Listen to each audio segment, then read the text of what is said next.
majorité des Sud-Africains n'a pas accès à des automobiles privées.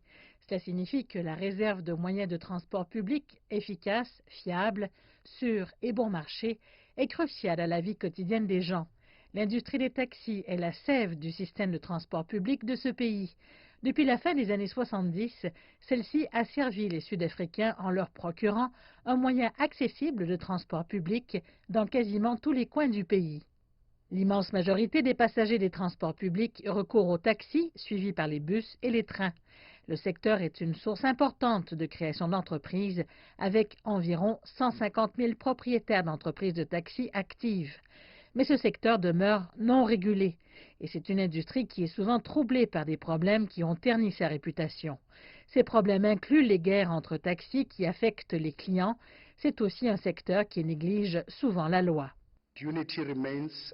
L'unité demeure un défi pour le secteur du taxi et réaliser une telle unité jouera un rôle pivot pour garantir la paix, un environnement paisible et sûr pour les passagers, les chauffeurs et les autres usagers de la route. Le gouvernement et le secteur des taxis se sont à présent réunis pour trouver des moyens de réformer le secteur.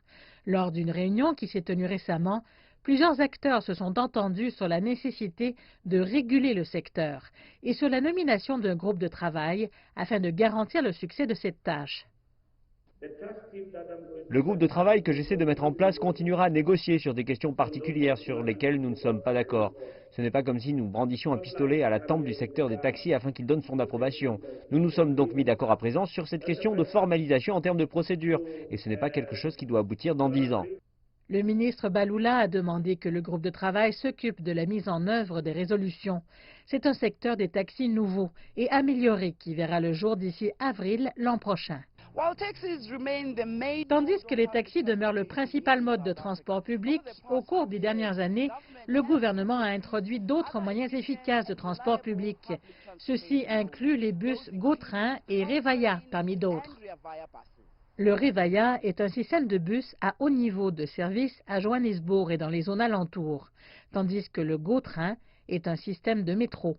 Il a été bâti dans un effort pour résoudre l'important problème de transport dans et autour de Johannesburg, ainsi que dans la capitale Pretoria, dans la province du Gauteng.